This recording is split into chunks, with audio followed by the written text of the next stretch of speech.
পরশমণি ছোঁয়াও প্রাণে এ জীবন পূর্ণ করো দহন দানে।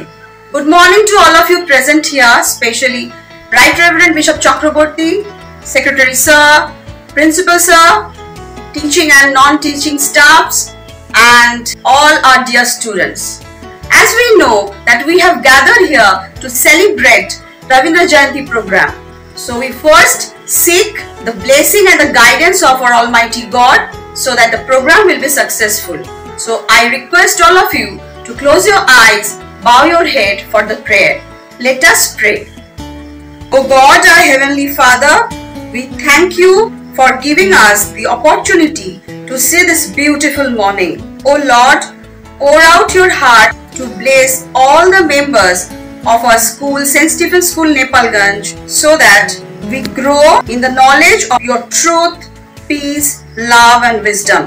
Lord, bless our students, make them worthy to undertake all the challenges in life and make them wiser and better human beings. God, thank you for fulfilling all our needs. We ask your blessing, Lord, to enlighten our minds and clean our hearts so that we may lead worthy and righteous life. Dear Lord Jesus Christ, we ask this prayer in your holy name. Amen.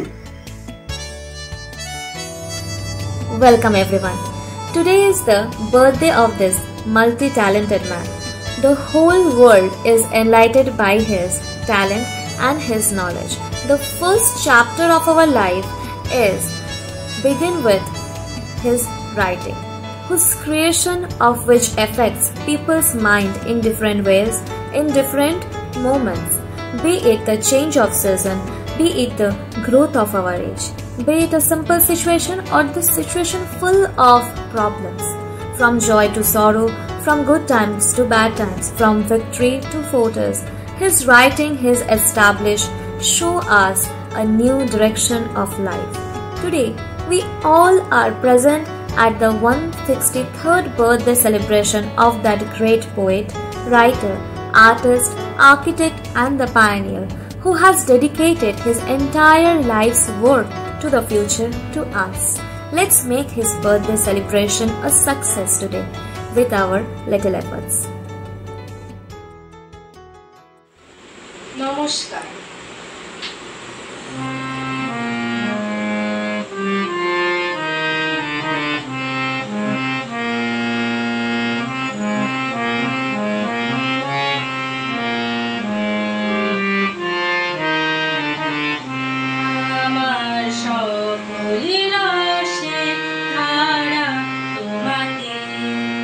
Ajibunina, Rama, Shagulina.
Good morning everyone, my name is Sijan Mandal from class 11. Today I would like to tell you something about the great poet Rabindranath Tagore by quoting few lines. Let my thought come to you when I am gone, like the afterglow of sunset at the margin of steady silence. Rabindranath Jayanti is an annual celebration that marks the birth anniversary of Rabindranath Tagore, one of India's most celebrated poet, writer, musician and artist. He was born on 7th May in 1861 and died on 7th August 1941 in Calcutta. He went to become the first non-European to win the Nobel Prize in Literature in 1930 for his collection of poems Gitanjali. Rabindranath Tagore was a multi-talented person and contributed immensely to literature, art, music, education and social reforms in India. He wrote over 2000 songs, numerous plays, poems and essays and was a prolific painter. He also founded the school Vishwa Bharati University, which was aimed to combine traditional Indian education with modern Western knowledge. Many people are aware that Tagore wrote two national anthems, one for India, Jana Gana Mana, and another for Bangladesh, Amar Sonar Bangla. What many people don't know is that he also contributed and inspired the Sri Lankan national anthem, Sri Lankan Mata. Some even hold a view that Tagore composed the national anthem entirely. Tagore was a prominent figure in India's independence movement and used his writing to critique British colonial rules and promote Indian nationalism. Thank you. Good morning everyone. My name is Jayashree Mondol. I am from class 11, Commerce stream. Today I will recite a poem Where the Mind is Without Fear, written by Rabindranath Tagore. Where the mind is without fear and the head is held high, where knowledge is free, where the world has not been broken up into fragments by narrow domestic worlds, where the words come out from the depth of truth, where tireless striving stretches its arms towards perfection, where the clear stream of reason has not lost its way into the dreary desert sand of dead habit, where the mind is laid forward by thee into ever wide thought and action, into that heaven of freedom, my Father, let my country awake. Thank you.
নমস্কার। আমার নিবেদন কবিগুরু রবীন্দ্রনাথ ঠাকুরের কবিতা কৃপণ। আমি ভিক্ষা করে ফিরতেছিলাম গ্রামের পথে পথে, তুমি তখন চলেছিলে তোমার স্বর্ণরথে। অপূর্ব এক স্বপ্ন সম লাগতেছিল চোখে মম। কি বিচিত্র শোভা তোমার, কি বিচিত্র সাজ। আমি মনে ভাবতেছিলাম এ কোন মহারাজ। আজ শুভক্ষণে রাত পোহালো, ভেবেছিলাম তবে আজ আমারে দাঁড়ে দাঁড়ে ফিরতে নাহি হবে। বাহির হতে নাহি হতে কাহার দেখা পেলেম পথে। চলিতে রথ ধন ধান্য ছড়াবে দুই ধারে। মুঠা মুঠা কুড়িয়ে নেব ভারে ভারে। দেখি সহসা রথ থেমে গেল আমার কাছে এসে। আমার মুখপানে চেয়ে নামলে তুমি হেসে। দেখে মুখের প্রসন্নতা জুড়িয়ে গেল সকল ব্যথা। হেন কানে কিসের লাগি তুমি অকস্মাৎ আমায় কিছু দাও গো বলে বাড়িয়ে দিলে হাত। ওরে একে কথা রাজাধিরাজ, আমায় দাও গো কিছু। শুনে ক্ষণকালের তরে রইল মাথা নিচু। তোমার কি বা অভাব আছে ভিখারি ভিক্ষুকের কাছে? এ কেবল কৌতুকের বসে আমায় প্রবঞ্চনা। ছুলি হতে দিলিম তুলে একটি ছোট্ট কণা। যবে পাত্রখানি ঘরে এনে উজাড় করে, একই ভিক্ষা মাঝে একটি ছোট সোনার কণা দেখি। দিলিম যা রাজ ভিখারি রে, স্বর্ণ হয়ে এলো ফেরে। তখন কাঁদি চোখের জলে দুটি নয়ন ভরে। তোমায় কেন দিইনি আমার সকল শূন্য করে। ধন্যবাদ।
যখন আমি অঘোর ঘুমে, যখন মধ্যরাত, তখন যাকে স্বপ্নে দেখি তিনি রবীন্দ্রনাথ। যখন আমার দুঃখ কষ্টে ভিতরে অশ্রুপাত, তখন যিনি দুঃখ ভোলান তিনি রবীন্দ্রনাথ। যখন আমি হারিয়ে যাই, কেউ ধরে না হাত, তখন যিনি পৌঁছে দেন তিনি রবীন্দ্রনাথ। কবি দেবব্রত দত্তের লেখা একটি অসাধারণ কবিতা, তিনি রবীন্দ্রনাথ। আমার কাছে রবীন্দ্রনাথ এরকমই, সহজ পাঠের সহজ পড়া থেকে গীতবিতানের সেই সুর, তার সৃষ্টির সাগরে যদি ভেসে যাই তবে বহুদূর আমরা ভেসে যাব, যিনি সকল সময়ে আমাদের সঙ্গে থাকেন, দুঃখে কষ্টে আনন্দে হাসিতে জয়ে পরাজয়ে সমস্ত রকম অনুভূতিতে তিনি আছেন তার সৃষ্টির মধ্য দিয়ে। তার লেখনী আমাদের মনের খাদ্যের অভাব যোগায়, প্রচুর কষ্টের মাঝে তিনি আমাদের লড়াই করার শক্তি যোগান। বিশ্ব প্রকৃতির যা কিছু সুন্দর কবির দৃষ্টিতে তাই ধরা পড়ে, আর তার থেকে মূলধন সংগ্রহ করেন কবি, শিল্প সৃষ্টির মূলধন। তাই কবি দৃষ্টিতে যেমন কাব্যিক রূপ পায় সবুজ ঘাসের বুকে ফুটে থাকা একটি নিষ্পাপ ফুল, তেমনি আকাশে কালো মেঘের কোলে হেসে থাকা রোদের ঝলক হয় না বঞ্চিত।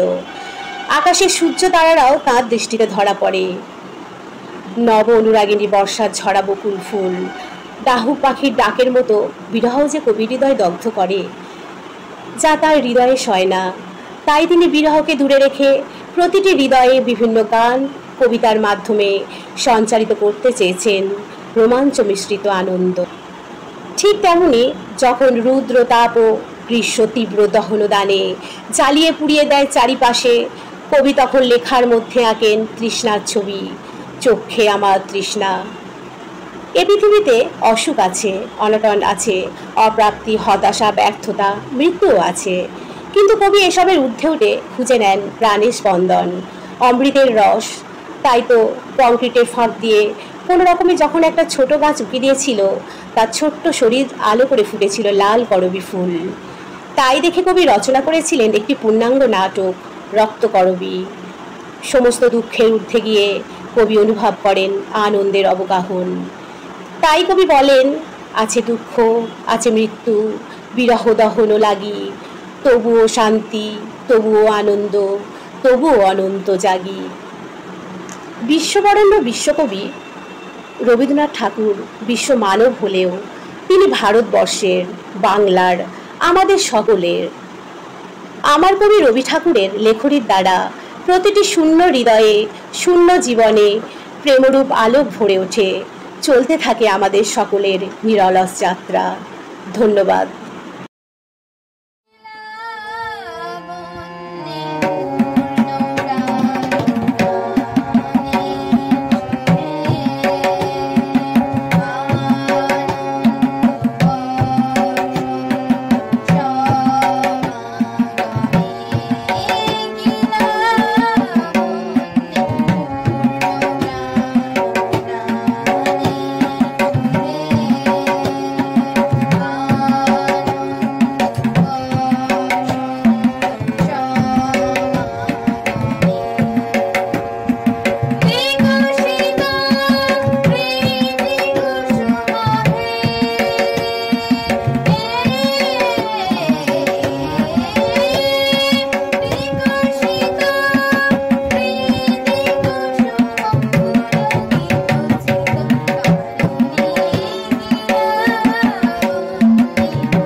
তোদের আছে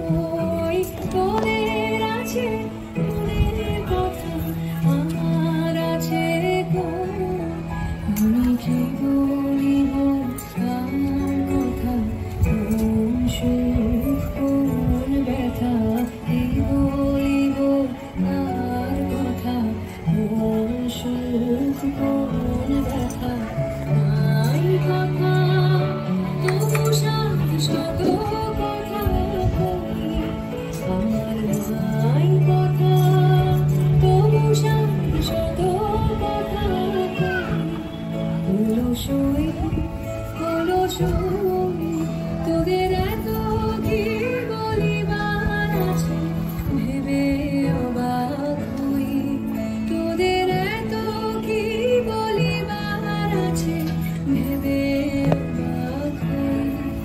আমি একা বসে সন্ধ্যা হলে আপনি ভাসি নয়ন জলে, একা বসে সন্ধ্যা হলে আপনি ভাসি নয়ন জলে, কারণ কেহ শুধায় নীরব হয়ে রই, অলসই অলসই